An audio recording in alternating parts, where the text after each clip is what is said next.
When I was littler, if that's not a word, is it? Anyways, when I was younger, Okay.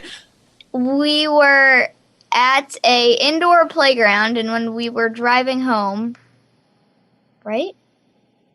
We had the idea that we wanted to make one of these indoor playgrounds specifically designed for kids with disabilities. Yeah. And I still want to do that. I just don't know how to. It's going to be a really neat behind the scenes. And I was like, oh my gosh, this is so weird. Because something always magical happens. Wait, what? Did you just make that up? Hey, it's Meredith for Real, the Curious Introvert. Listen each week as I talk with someone new. The topics are as ADD as I am, but they'll inspire you to stay curious and grow. Big thanks to our location sponsor, the UWF Historical Trust. Hey, Curiositors, it's me, Meredith. It seems that the round of virtual high fives we were all giving each other at the start of the new year didn't last long. And here we are again, the United States of name-calling. That's why I think you'll find this week's guest so refreshing. It's hard to believe he's just 11. You'll also hear his mom, Amanda. And you'll also hear me talk a little bit more than normal. I can't help it, you guys. Auntie Meredith reporting for duty, giving advice on life and career choices. You'll know what I mean when you hear it. I just can't help it. It happens. I hope this episode warms your heart and it gives you hope for a kinder future. If you love it, share it with a friend. Make it contagious. In a world where bullies are everywhere, my next guest is a light in the darkness. When he was 7 years old, someone in his class started making fun of his sister who has Down syndrome. His response? He wrote letters to everyone in his class saying something kind about each of them. The bully kid apologized, and now they're friends. And now he and his mom run a nonprofit called Kindness Squad. He's here today to talk about how kindness is actually contagious. The small but mighty, human proof kindness still can be currency. Silas Scauzillo. Did I say your last name right? Yes, you did. Ah, yes, winning. Good, I'm so glad. So what's going on over there, Joe Rogan? You're looking like mighty professional in the podcast. Your hat matches your wall treatment. It looks good. Yeah. So how old are you now, Silas? I just turned 11 about a month ago-ish. And how old is your sister, Gianna? She is 7. 7, okay. Yeah. So back when you were Gianna's age, this all happened. You were in the 2nd grade. So tell me what happened and kind of tell me what was going on in your head at that time. Well, when this kid said something rude about Gianna, I was kind of just shocked. I mean, no one's ever really said anything like what he said about her. So I was kind of just shocked, but I didn't respond with, like, violence, I guess. Like, I didn't want to hurt him or anything. I guess I kind of just kept my anger inside and waited till we got out of lunch. It was in lunch. And then what happened? How did you come to the conclusion that instead of punching him in the throat, you were going to write a nice note to him and everyone else? Well, I think it was actually the next day when I got home from school that day, I told my parents about it. And then, did you guys have the idea or did I have the idea? Who had the idea? I think it was just happened through conversation. Yeah. Just trying to figure out how to change the tone of the conversation. So kind of a brainstorm together. Yeah, like kind of get our point across that it's not cool. Yeah. Basically. So how did you know that was going to work? Well, we didn't. We definitely didn't. I had asked the teacher permission as well if we could leave the card and the message on their desk before school started. And of course she was totally okay with that. So I guess we all just kind of hoped for the best and and it ended up working out exactly how we would have wanted, really. Yeah. So you put the cards on the desk. So tell me, what were you thinking at that time? Were you nervous? Were you thinking, oh, Honestly, I was kind of excited. Sorry, I just interrupted you. no, you're good. You're good. You were excited. Why were you excited? I just wanted to see everyone's reaction when they opened their note. Yeah. Did we didn't make it a point to, like, take it as, like, a teachable moment. Like, we didn't say, like, this happened, so we're doing this. The whole situation, I think, was a little bit more private between him and the student, or two students. And then the teacher came up with her idea on how to, like, correct it.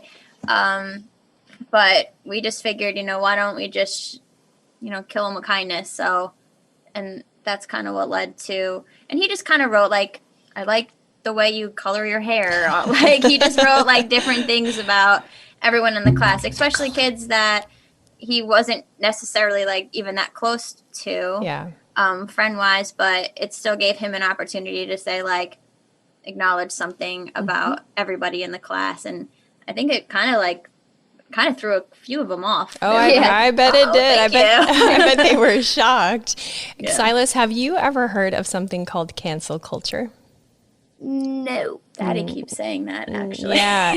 So it's this weird thing that some mostly grown-ups do, where if someone does something that they don't like, instead of having, as your mom just said, a private moment between the two of you to work things out, or maybe an act of kindness to change the atmosphere of, a classroom or a workplace, they would maybe make a video of this person being unkind and put it online and shame them and say, look at this person, all of you should not be friends with them because they're a big fat jerk. In fact, go punch them in the throat. Like, that's what cancel culture is. It's where you just, one person does something you don't like, and you just, in a sense, Ruin their whole life. You nailed it, kid. You nailed it. Yeah, exactly. So what I love about what you did is it's so opposite of that, and it's really what's missing in the world.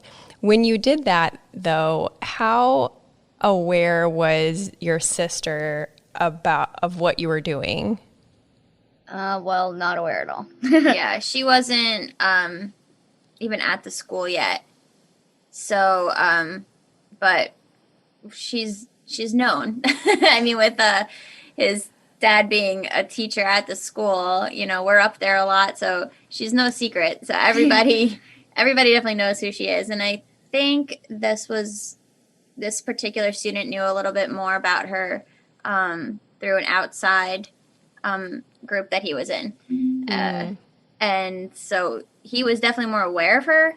So that's why it stung a little bit more. It wasn't just like somebody saying, like, your mama. Like, it felt more personal because he did know who she was, even though she wasn't at the school. He knew who she was. And you said some of the classmates were just shocked that, you wrote them this note. What about the kid that kind of said the mean things? What was his reaction? It was a guy? It was a boy? Yeah. What was his reaction? Gosh, it was so long ago. Probably kind of shocked. Do you talk to him a lot? Not really, no. No, so I was kind of wrong when I said y'all were friends. Well, A little bit. a little.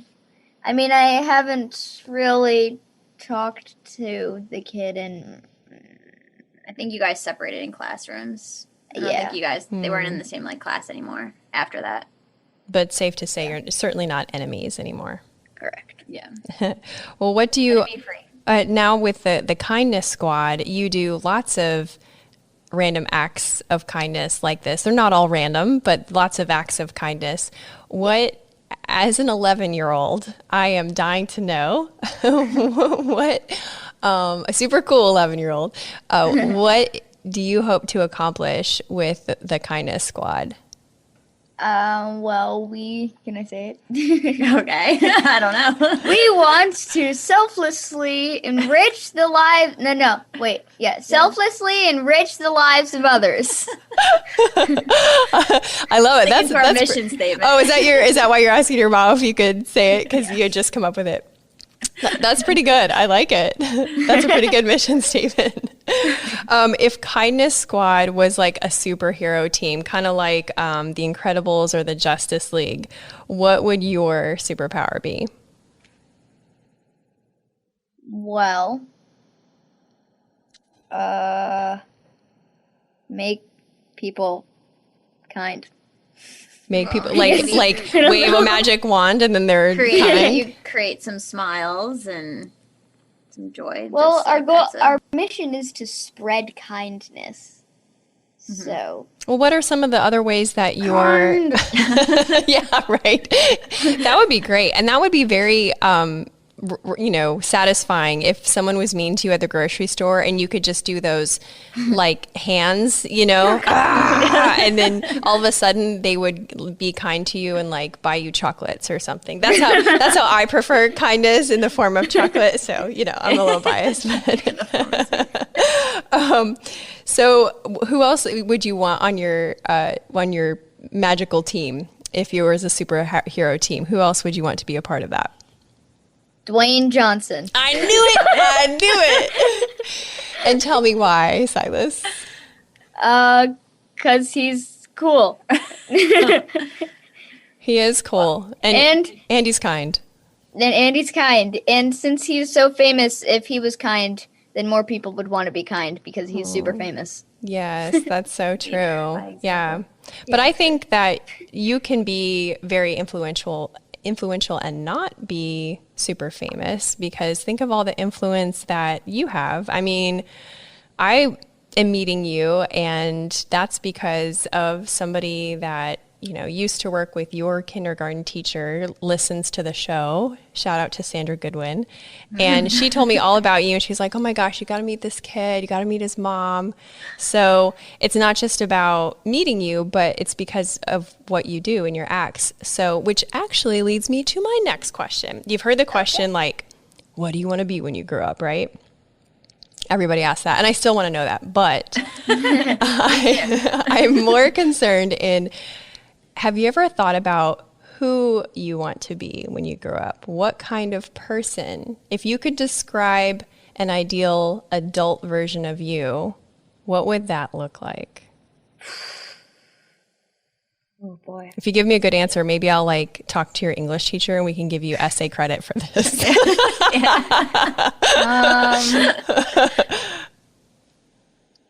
Gosh. Okay, well, think about, I'm very entrepreneurial, so we've always talked about we should create this, or we should do this, or we should open this. So there was one thing that you really wanted. Oh yeah. When I was littler, maybe don't talk to his English teacher. Okay. 10-4. When I was littler, if that's not a word, is it? Anyways, when I was younger, okay, we were at a indoor playground, and when we were driving home, right? We had the idea that we wanted to make one of these indoor playgrounds specifically designed for kids with disabilities. Yeah. And I still want to do that. I just don't know how to. But you're 11, so. But yeah, I guess I'm 11, so I really can't do that. We just started to realize there wasn't a lot of safe environments and places for us to go as a family, so that everybody could just enjoy themselves. Mm-hmm.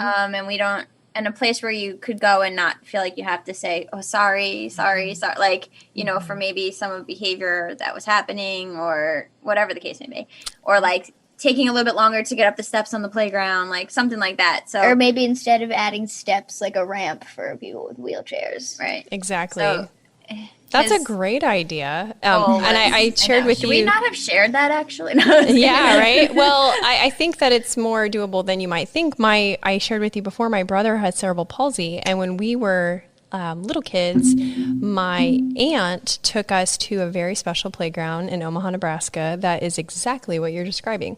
Now, I don't know how many sensory adaptations it had or that sort of thing. But from our family's perspective, it was awesome because he got to roll his wheelchair up onto a swing, and he got to swing while still being in his wheelchair. So he didn't have to transfer out of his wheelchair in order to be in the swing. So to answer your question, dear sir, how you make that is, well, you've already done the first step. You have an idea. And the second idea is you become an engineer. Because they're the people that design some of these things.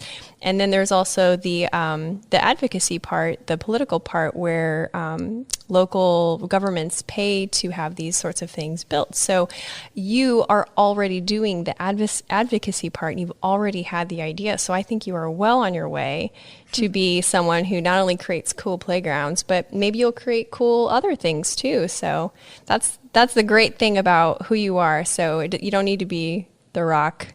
You can be Silas. Have you ever heard of something, a brain chemical called serotonin? Yes. Yeah. Well, I know you and I have talked a little bit before about kindness being contagious, and that's, as you said, the mission of your nonprofit. And I thought, because you're like a pretty smart 11-year-old, that you might be interested to know that serotonin is the chemical that your brain spits out when you either do something nice for someone else or you witness something else being done nice for someone else. And it makes you feel good inside, makes you happy. People even, some grown-ups even take pills to try to have more serotonin in their brain. That's how much we love serotonin. So you are already creating that in other people. So my question for you is, and I asked this earlier and then I got a little derailed with the superhero talk. I'm easily distracted, so thanks for sticking with me. What are some of the other things that you want to do with Kindness Squad? Like, what are some of the other projects that you have going on this year? Hey everyone, just a quick interruption to show gratitude to our sponsors and give you some special deals. So I don't have kids, but I also want to tell you about It's Your Magazine. They're a national family-centered publishing company with free parent magazines. They have parenting advice, events, and inspiration. I'm actually in a networking group with the publisher, and this guy is all about family. You can view a free magazine in cities in Texas, Oregon, Washington, and Florida by checking them out at itsyourmagazine.com. The UWF Historical Trust. We shoot the show at the Museum of Commerce and the Pensacola Museum of History. And it's not just an amazing step back into the 18 and 1900s, but it's an event space too. And because they love creative collaborations and have spaces for all party sizes, they're pretty much the perfect venue to make your event stand out. So if you need a unique space in downtown Pensacola, take a look at historicpensacola.org. And if you want to tour one of the 12 museums, get your tickets in person so you can show the agent one of my emails and get $2 off an adult ticket. Get emails by texting REAL to 66866. And INSEC. So I've always felt iffy about pesticides. Then the mosquitoes got so bad, I would get covered in them from walking from my house to the car. I called INSEC, and to say I've been impressed is an understatement. When the treatment wasn't quite doing it, the owner actually came to my house. He found the breeding sites, identified the species of mosquito, and adjusted my treatment to that species. That's when I found out he's also a beekeeper, and pollinator issues are always top of mind. So if you're in the Florida Panhandle or Gulf Coast of Alabama, give him a call, ensec.net. Now back to the show. Well, we have a thing that we just started called Kindness Cash. Ooh. And basically, we didn't do nominations, did we? No, so the we the first choose- one we did, and now we want this year they were rolling it out. The new. So are we doing? We like just came up with this like maybe a month ago. Okay. So I don't even know everything about it. What happened was Silas was nominated for through another nonprofit with the same mission of spreading kindness and the ripple effect that it can cause. And so what this organization does is they try to help you fund maybe a project you're working on currently, or just like, you're awesome, here's something for yourself, like, and treat yourself for everything that you've been doing for other people. So he was like overly nominated, and so he got a monetary gift, and now that kind of gave both of us a little bit of confidence that like, wow, what we're doing is really actually affecting people, because we got to read what all these people wrote about him as they nominated him. And just having that extra boost of confidence like got us to really focus on like, let's really like run with this. And now we want to be able to do that for other actually youth. Like our focus, I think, is going to be for the younger generation. And so we did happen to come across a 6-year-old little girl, and we chose her to be our first kindness cash recipient, and we surprised her with a check. And it's $200. A $200 check, yeah. And we also help support her cause that she's working towards. And then so for this year, we want to hear about all the stories and all the other kids that are touching everybody else's lives in their communities, and spread our mission even further as well. So yeah, we're going to offer everybody to send in nominations quarterly. So we should be able to do like 4 a year. And we can recognize all the hard work that other kids are doing also around the world. That's such a good idea. I love that idea.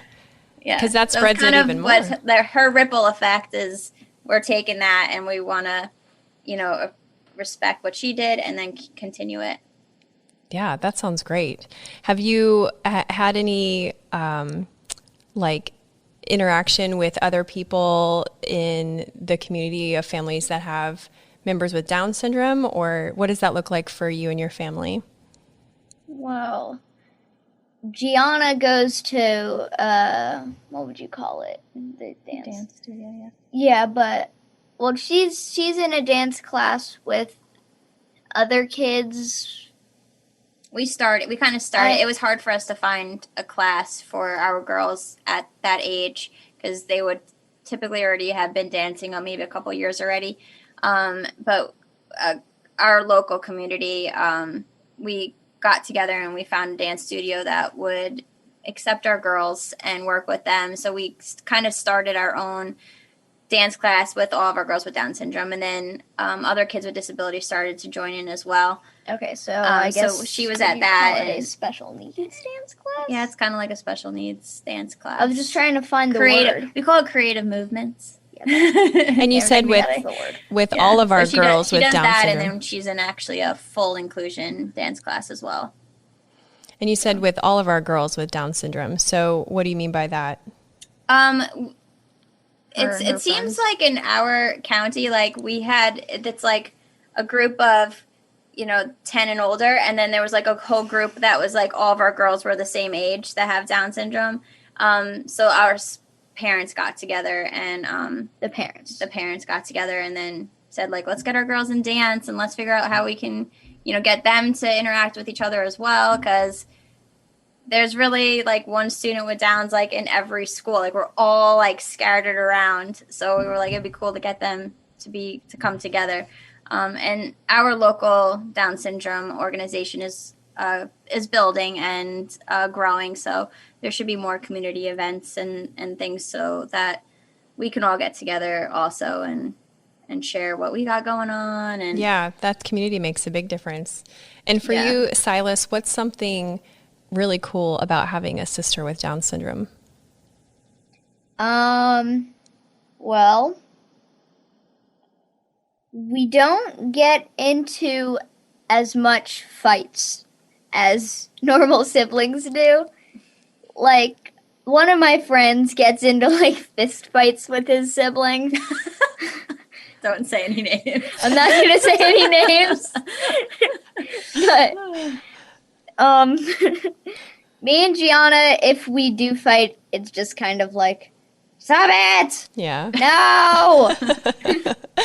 And what's something that's hard about having a sibling with Down syndrome? Well, I guess it just takes a lot of patience with her. Doctor's appointments. Doctor's appointments in Orlando quite often. Yeah, it's a lot of driving, a lot of traffic. Not quite. I wouldn't say often anymore, really. Yeah, well, she just had her second open heart surgery, so. Yeah, that was a while ago, though. That was in March. Yeah, almost a year ago. Okay. Yeah, so that's a lot. So things should finally maybe slow down a little bit, but yeah. Well, good. I'm glad to hear that. I really am excited about what you're doing. And can you tell everyone about the kindness cards? Oh, well, good job, Mom. We came prepared. Woohoo! Yay, Mom. Mom win. Basically, there's the card, if you can see it without the glare. Okay, cool. So you would write your name right here in this little area. It says Kindness Ambassador. It's just really hard to see it. Oh, okay. I see it. Perfect. So that's the front. This is... Let me talk. Oh, sorry. Yeah, I know. And then on the back, you're supposed to write a kind message. Okay. And then you would either like directly give it to someone or leave it somewhere for someone random to find. Oh, okay. And so it's like a way to spread kindness. Yeah. I love that. What did you just do at the dance studio with the bags that you made? The blessing bags? Oh, yeah. We do I say the name? I guess, yeah. Okay, so Encore Dance Academy.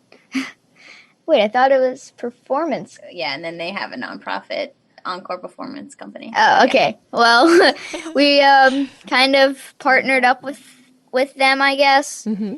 And we made these things called blessing bags. And it was basically just filled with... I've been saying basically a lot. It was basically just filled with just little things like health and hygiene, snacks. Yeah. And who do you give those to? Yeah, there were socks in there. And then they all wrote an inspirational quote on the cards. And then we included that in the bags. And then we dropped it off to our school board organization that they were doing, like a health and hygiene drive for low-income kids that needed a little extra help. So that's awesome. It's kind of cool that the kids get to work with kids. Yes, I really like that. And you know what? That leads me to my last question, and it's what are 3 ways that people, kids included, could be grown-ups too. You know, we can learn a lot as a grown-up from kids, that we can be kind. So number 1 is we can hand out kindness cards. So what are 2 more ways that we can be make kindness contagious?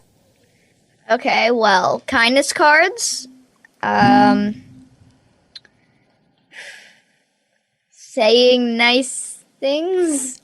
I don't know. That's a good one. Yeah. And